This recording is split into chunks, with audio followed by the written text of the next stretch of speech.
గళ్లలో మనము వరుసగా మూడక్షరముల తెలుగు పదములను సృష్టించవచ్చును. ఆ 3 పదముల మొదటి మరియు మూడవ అక్షరములను మాత్రము ఇచ్చి మధ్యనున్న రెండవ గడిని మాత్రము ఖాళీగా ఉంచుట జరిగినది.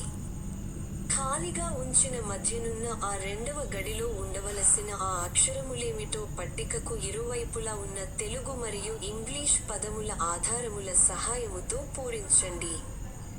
ఒకవేళ 2 నిమిషములలోగా మీరు పూరించలేకపోయిన ఎడల మేము వాటిని పూరించి సమస్యను పరిష్కరించగలము.